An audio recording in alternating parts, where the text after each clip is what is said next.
Hi there, and welcome to another episode of Health with Dr. Yvette Maseka. This is a podcast that aims to correct myths around health. And today we'll be talking about diabetes mellitus. And I'm joined by Dr. Peter Chibuta. Welcome. Hi, thank you for having me. For those who don't know who Dr. Chibuta is, who is Dr. Chibuta? Well, that's like the hardest thing to do. Yeah. Explain who you are. Well, I'm a doctor for starters. I'm a radiologist in training, interventional radiologist in training, and I also happen to be a diabetologist. Yes. That's very interesting. So what is diabetes mellitus? Okay. So diabetes mellitus per se, this is just a state of chronic or maybe prolonged levels of blood sugars, which can be as a result of your insulin not being produced or not being adequately used by the body. Okay. And this insulin is a hormone that helps our bodies to take in the sugars that we have from our meals. Okay, so I know there are different types of of diabetes mellitus. May you please elaborate on the different types? Okay. Well, conventionally, we have the type 1, the type 2, and the gestational diabetes. But there are quite a number of them. Others are what would call maturity onset diabetes of the young. So this type of diabetes is one where the insulin producing cells are not functioning well. Okay. Then we also have one other type known as LADA. So this is the one that is going to simulate both features of type 1 and type 2, and sometimes known as type 1.5 diabetes. Yeah, and it's going to occur about the ages of 25 to 30, and is more commonly in the lean individuals than the common type 2, of course, that we expect to find in patients who are a bit obese and things like that. Okay. Well, I actually just know of the type 1 and type 2. I didn't know that we have type 1.5. That's some rare information. Now I believe that you're, what did you say? A diabetologist. Well, it's okay for you to believe as such because as it is, type 2 diabetes will form about 95% of the diabetes types. 87 to about 95 or so. So what you get from type 1, just roughly about 7 to 12%. Then the small parts that I've actually mentioned in terms of the different types are what's just going to make about 1 to 3%. Okay. So, yes. Which is not as common. Yes. So in a discussion we had earlier, you mentioned primary diabetes and secondary diabetes. So which types fall under primary or secondary diabetes? Okay, that's also a brilliant question, at least for people out there to understand. So when we say primary diabetes, mainly we are just talking about the diabetes type 1, type 2. So these ones, when it comes to the cause, it is not easily identified to say this is the cause of this particular type of diabetes. But when we do get to the secondary diabetes, in this case, we have got conditions like pheochromocytoma. Okay, so this is just another condition, just makes the body to produce excess of a hormone that is going to be breaking down your glycogen within the body and other parts of the body, thereby increasing the sugar levels within the blood. Then there's also other conditions like chronic liver disease, because we know to say this is a primary condition that the patient has, and later on it leads to diabetes, where there's chronic state of sugars within the body. So those are the secondary types. Yes. Okay, so what are some of the risk factors for diabetes, either type 1 or type 2 or type 1.5? Okay, so when we go to I'll start with the type 2 diabetes because, of course, it's a much common thing and it's one that most people would know. But, of course, there's this high burden with the type 1 is going to occur in the adolescents, and the children per se. Yes. So with the type 2, first of all, the major risk factor is family history. So if you have a close relative with diabetes, which in this case will speak about a sibling or a parent, there's a high chance that you might also develop diabetes. So when you speak of the risk factors, we actually try to categorize them in two. We have got those factors which are modifiable or can be changed, or the non-modifiable ones. So with the non-modifiable ones, that's where the genetics and the family history comes in. Then with the modifiable risk factors, so you find that you have got this predisposition to developing diabetes, but because there's maybe an environmental factor that is going to trigger the expression of that predisposition that you have. In this case, we talk about visceral obesity. So this is where we have got excessive fat within your abdominal organs. Okay? Pot belly. Yes, pot bellies in short, pot bellies. So if somebody has got a pot belly, in Africa, of course, we try to equate that to wealth, good living. But in essence, it's not a good thing. Yes. Other factors as well includes smoking, alcohol, okay? Ethnicity also plays a role, because you'll find that type 2 is more common in the black populations and the Asians. Yes. When we come to type 1 as well, they share almost the same things, but there are some aspects which are much more peculiar to type 1. Among the things that it shares with type 2 is the genetics. A sibling with type 1 or a parent with either type 1 or type 2, it predisposes you to having diabetes as well. Then the triggers in this case can be infections, viral infections in kids like Epstein-Barr, cytomegalovirus, mumps. It's a more reason we vaccinate kids among the reasons, okay? So if somebody has got mumps or so, those viral infections can actually predispose them to having diabetes. And also, one fun fact for type 1 diabetes, there are some postulations out there published which say that if a child was cut from breastfeeding much earlier and introduced to cow milk and cereal, that also increases their chances of getting type 1 diabetes. Yeah. Okay, that's interesting. It is a fun fact. Yes, but wait. In that case, wouldn't we see more of the diabetic cases like in rural areas, or an increase in the cases? Because I know a lot of people in rural areas have a tendency to give their kids cow milk. Well, I don't know how I can easily explain that, but if you look at majority of what we have in the rural areas, I feel like that's where most people breastfeed their kids for a much prolonged period of time before they can introduce them to cereal or cow milk. And the reason for the postulations are that, majority of the times when we have type 1 diabetes, we have got the immune mediated and the non-immune mediated. So with the immune mediated, what it speaks to is there are some factors within what you feed the children, the cow's milk or the cereal, which is going to cause an autoimmune reaction, going to destroy the cells which are producing the insulin. Yes, so that's where it comes from. Okay, I get that. I think most people in the rural areas actually breastfeed. I'm just assuming everyone in the rural areas have cows and are feeding. Oh yeah, no, it makes sense.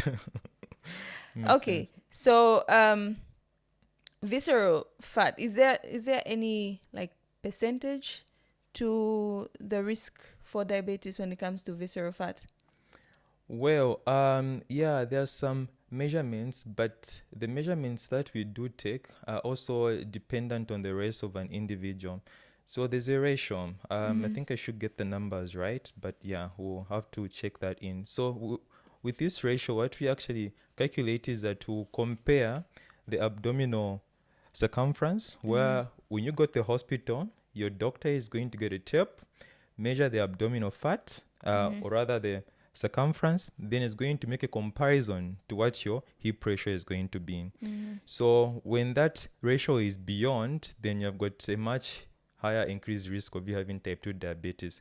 And it's one of the major risk factors for metabolic conditions, because what happens is with the visceral fat that you have, like the abdominal fat, it produces some factors which are going to now cause some inflammation. Okay, inflammation is just a way that your body is going to react to things like infections and things like that.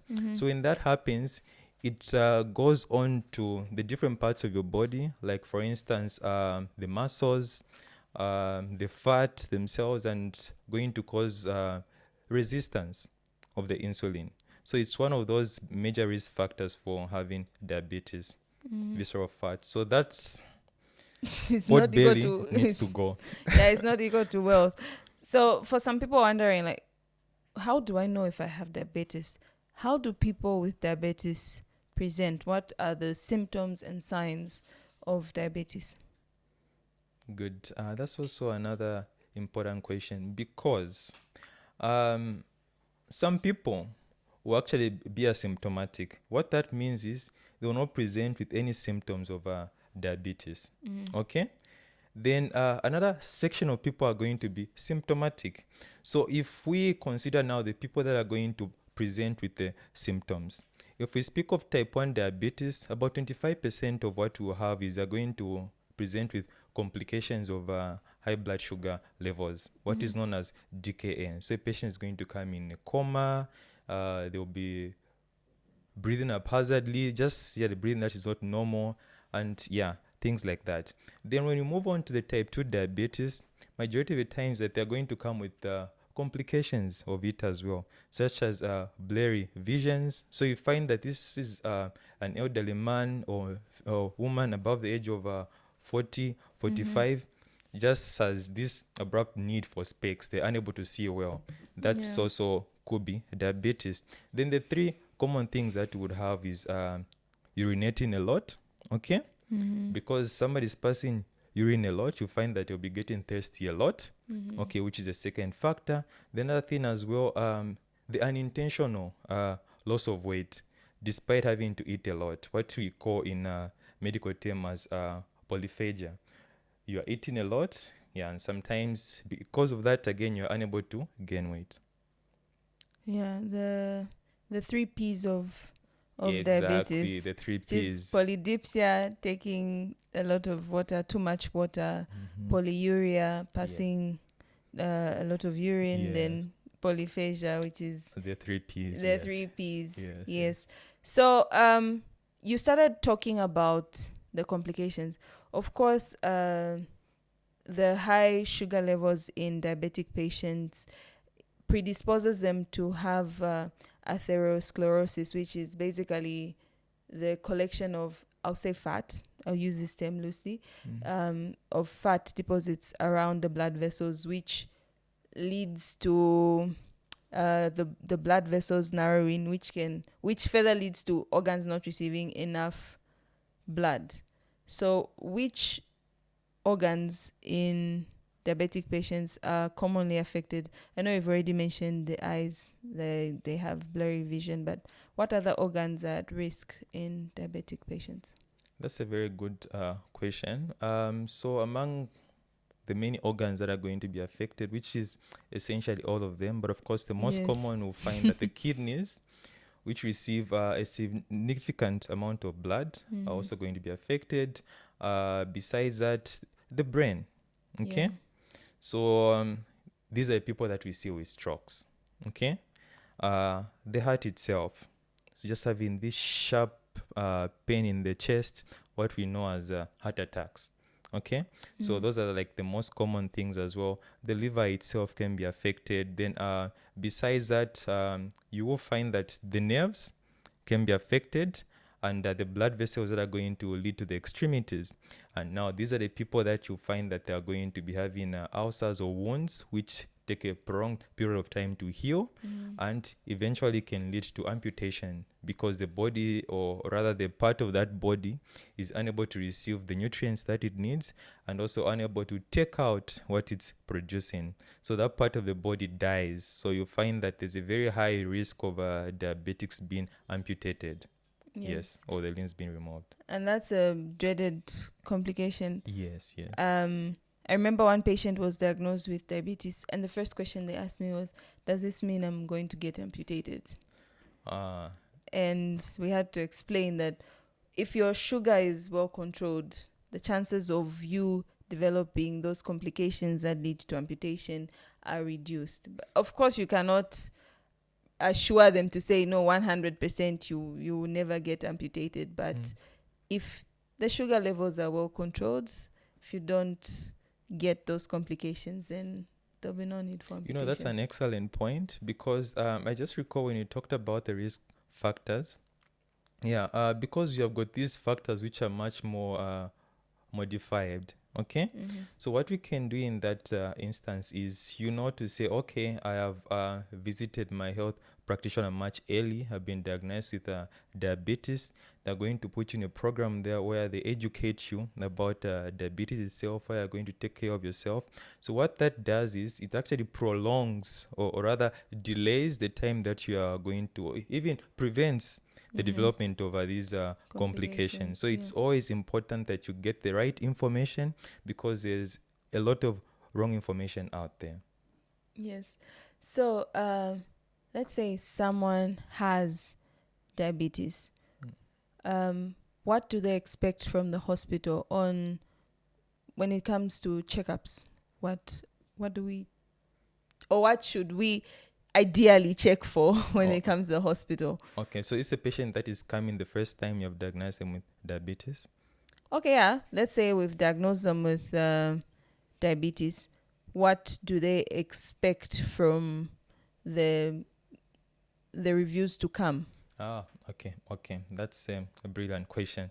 So when you have diabetes from the onset, you visit your doctor, your health practitioner, and the first thing that they will do, of course, is to check your blood levels of the sugars. So there's a test that we do known as HbA1c. It's very objective. So with this test, it just shows us how your control has been maybe in the last 3 months or so. So it's better because it also helps us to screen our patients, number one, and to make the diagnosis and to monitor the treatment that we're giving the patient. So at baseline, they're going to do this very important test. So what we are saying is, for a person who is not diabetic, the expectation is that it ought to be at least between maybe just below 5.7%. Okay, then there's another condition we call pre-diabetes, where it's between 5.7% to about 6.4. So they'll give you a target. Now this target is going to depend on a number of things. Okay, so if you say, in the next 3 months we expect that this level that we found today, it should be at about 7%. So with that 7%, we are going to now engage you with exercise, okay, diet itself, and some lifestyle modification. So that's conversation that you're going to have for starters. Like, it is one of the most important things when you visit your doctor the first time. Information about diabetes and how it's supposed to live. Then the second part, of course, is to check for complications. Remember you talked about the kidneys? So we'll do a urine test, okay? We're going to get some blood. In that blood, you're going to test your actual sugar levels at that given time, what you are going to call a random blood sugar, just to see how you are faring, okay? Then you're also going to check your lipid levels. You talked about fat in the blood, isn't it? Yes. So we're going to check your lipid levels. If it's high, there's certain drugs that will give you. We call them statins, okay? And sometimes they're also given just to prevent accumulation of those fats within your bloodstream. Yeah, so we'll do all those things. Then, when it comes to medication, we actually, it's going to dependent upon the doctor that is seeing you, because they're going to make an assessment, okay? Is this person going to manage in the next few months or so to control their sugar levels by exercise, by lifestyle modification, but the nutrition as well. If you're able to do that, then we'll do a continuous monitoring for that period of time. Okay. Then they can also use their discretion to start you on an oral drug if you're having type 2, of course, metformin. So that metformin will be started, and you should be consistent in taking it for a period of time. Then, of course, the further assessments are going to come in dependent on what you need. So diabetes management itself, know that it's patient-centered, okay? And it's shared decision making. What this means is your doctor and you are going to sit down together. You discuss what you're able to achieve in terms of managing your condition, because management goes on a spectrum of things. The cost, it's quite expensive, okay? So you consider the cost, you consider the complications that you're having at that time, also consider the weight, okay? So these are things that to consider. Yes. Okay. So in terms of medication, you mentioned metformin. I know there are other drugs out there. We have like glibenclamide and all those other drugs. So how can you simply explain how these drugs work when it comes to diabetes? Because some people are out there just taking these drugs. They don't know what the drug is doing in their body. Good. That's the reason I like such programs, because then you get to talk about evidence-based things that are going to help our patients, and not just based on what is there in the community. Just because you've seen your neighbor taking a metformin in a combination with another drug or insulin, you feel like, no, let me also start taking these things. That's not the way it's supposed to be. Okay? So, across the board, when you speak of type 2 diabetes, most people are going to be studied on metformin. What metformin does, it just helps to increase the sensitivity of the insulin, such that your sugars are now being able to be taken both in the muscles, in the fat, and such type of body parts. Then, when it comes to the next selection of drugs, we consider number one, we call them the ABCs. Okay? The ABC, A will stand for the age of the patient. Okay? So age is important in the sense that for the age, what you are considering is what target are we going to give this patient. The much younger patients are going to go for a much strict control of the blood levels. Okay? Then the much older, of course, you will be much more lenient on that. Instead of concentrating on a 7% to go a little bit higher, because you don't want to stress them in terms of the pill burden. Okay? Then the B, of course, is going to speak to the body weight.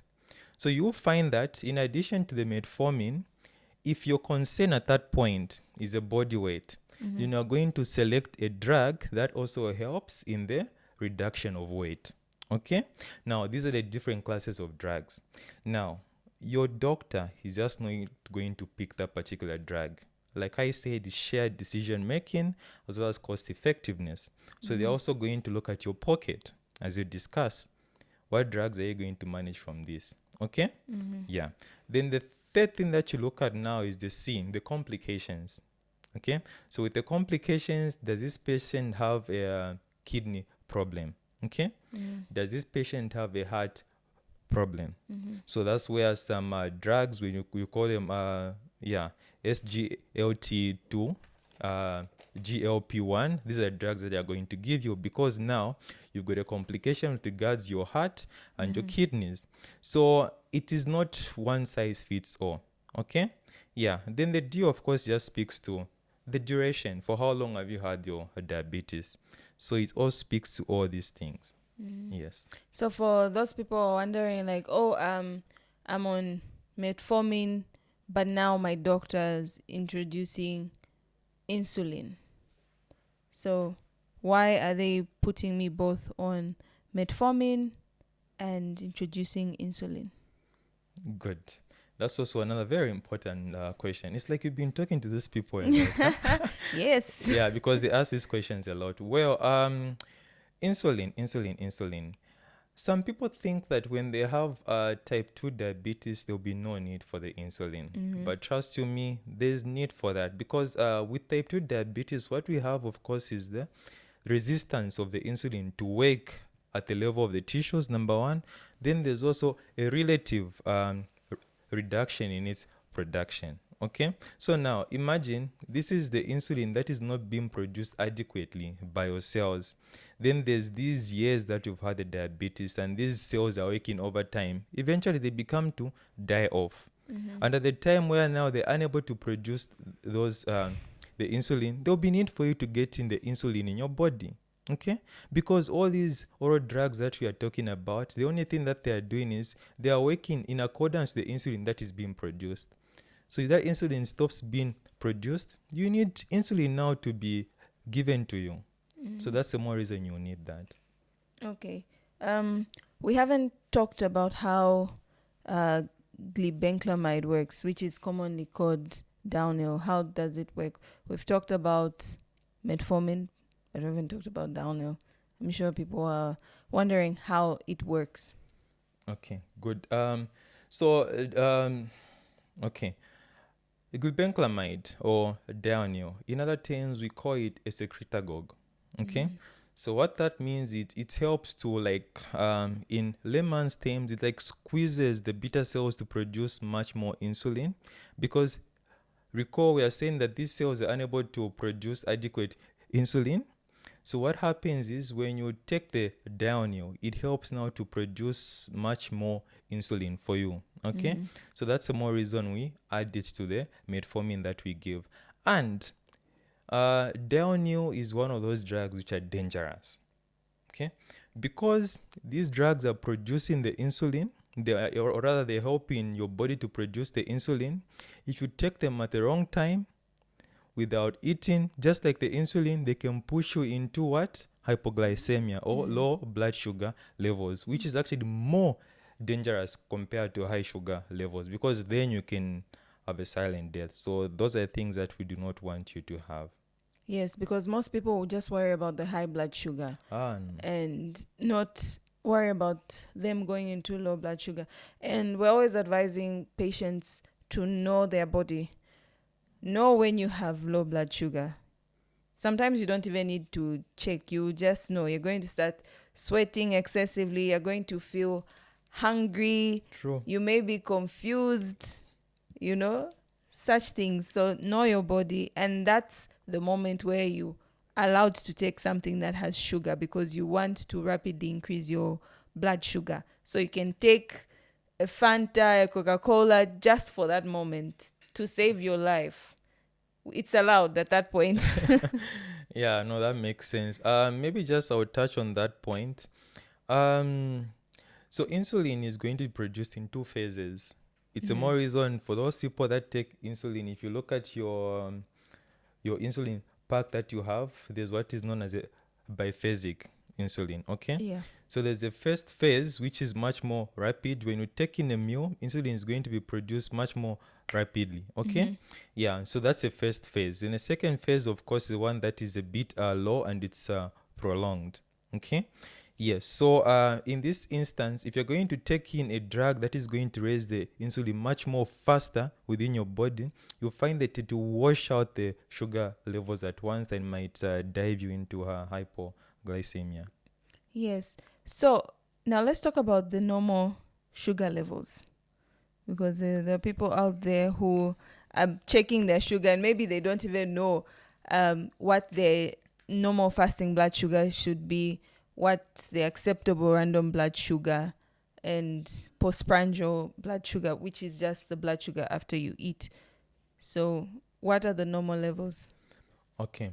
So for the normal levels of the sugar, it just depends on... so this one is speaking to how your carbohydrates have been metabolized, or in short terms are used within your bodies. Okay. And I'll take advantage of your question so that we just give people the right ranges so that they know what we are talking about. Okay. So there's this thing known as intermediate hyperglycemia, okay, or pre-diabetes. So this one has got a specific level of the blood sugars. They are high, yes, of course, but not that high for us to make a diagnosis of diabetes. Okay, yeah. So That's one thing that you need to keep in mind. So when you speak of the sugar levels, we look at them in two fronts. The fasting blood sugar. By fasting, we mean if you have not eaten anything, but of course you can take water, anything for a period of 8 hours. Okay? This period of 8 hours, we usually do not calculate it during the day, for the specific reason that majority of the times there are a number of things that happen within the day that is going to cause our bodies to produce other hormones which are going to affect our sugar levels. Sure. So you find that within the period of you starving or maybe fasting, you have a stressor. That stressor is going to produce sugars within you. So would rather take the fasting when you wake up, because then you are sleeping for a good 8 hours. So normal ranges, we are saying it should be at least for a normal human being below 5.5. Okay? Below 5.5 is much more adequate, and you're like, okay, yes, you are good to go there. Okay? Okay. Yes. Now, 1 is also below 5.5. Now that's the problem. Yeah, that's hypoglycemia, and it's much more common in alcoholics. So if you find somebody unconscious in the streets, they have been drinking the whole night, it actually drives them into low sugar levels. So what Yes. we are saying is at least 3.2 to 5.5.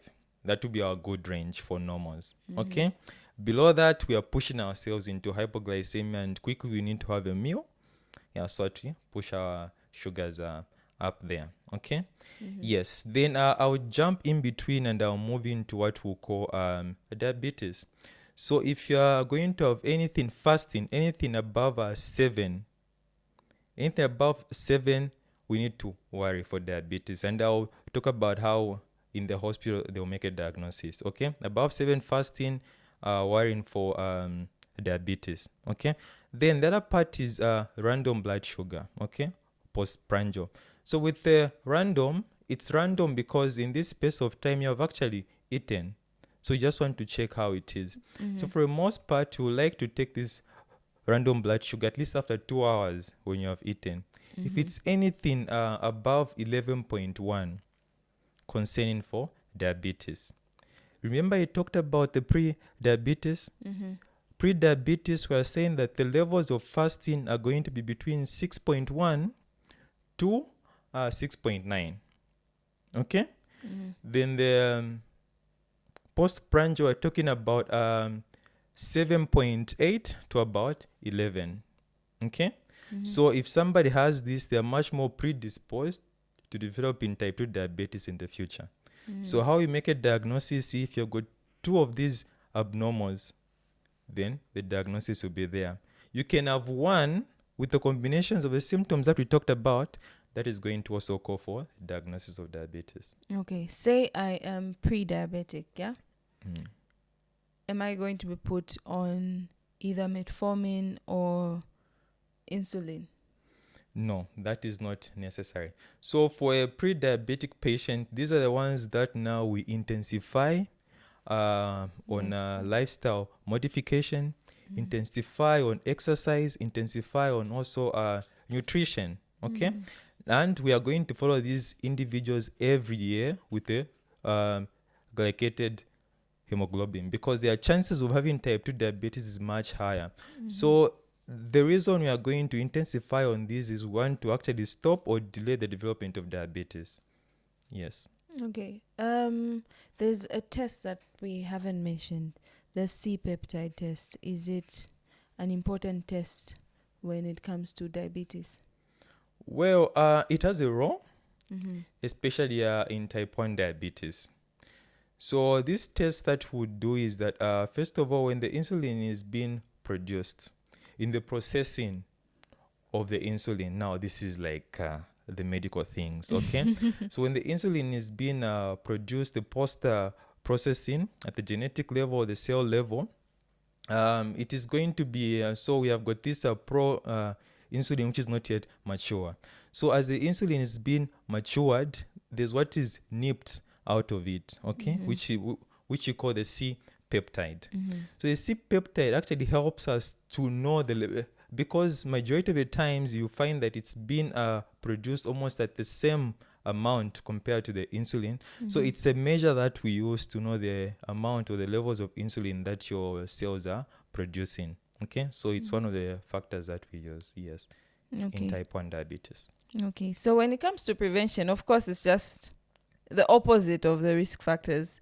We talked about alcohol. Yes. We talked about reduction in alcohol. Is it just in my head? Yeah. No. Yes. We did talk about alcohol. We did talk about smoking as well. Yes, and we also said that we talked about exercising. So when it comes to exercise, at least 150 minutes a week. Excellent. Yes. Yes. So what are some other ways of preventing it apart from the alcohol, reducing the alcohol intake, smoking, and exercising? Well, we've talked about the diet as well. Okay. So now, with the diet, like I had mentioned, you need to see your nutritionist, okay? Your doctor or any person in those lines. They're going to advise on the right types of foods that you need to eat that are going to help you in terms of prevention of diabetes itself as well as controlling of it. There's one term that we use in the medical field, the glycemic index of foods, you know? Yes, then also there are different types of food that's there that are going to also help us in terms of managing our diabetes. Yes, so with the glycemic index, what we are saying is what types of food, because what we want in diabetics is we want when you have a meal, it stays in your gut there. It should be absorbed slowly Yes, so that the don't want insulin a is being spike. produced, yes, slowly like that. In diabetics, that initial phase of insulin production is the one that gets to be kicked off first. So you will find that when you eat a meal that is that has a high glycemic index, what that means is immediately you have that meal, your insulin level shoots up. Okay, when it shoots up now, there's a high chance that it's going to lead you into what? Hypoglycemia. And also it's putting a lot of stress on the cells that are producing the insulin. The low glycemic foods, you'll be absorbing them much more slower. These are the brown breads, of course. We've got the legumes and things like that. Unpolished rice, Oh, yes. roller meal. Yes, yes. So foods rich in fiber. Yeah. And those ones rich in fiber have actually been shown to reduce the levels of HbA1c, which is a glycated hemoglobin by 0.2 to 3%. Yeah, because the process of refining these things, for example, white milli meal, they remove most of the fiber. Yes. So what you remain with is the carbohydrate. So you have more of the carbohydrate than the fiber, which causes that spike. Yes. So it raises your blood sugar rapidly, and that leads to an insulin spike. Yes. Yes. So any take-home message for our listeners and viewers? Okay. The most important thing I think I would like to say is that at least by the age of 25, you should know your risk. Okay.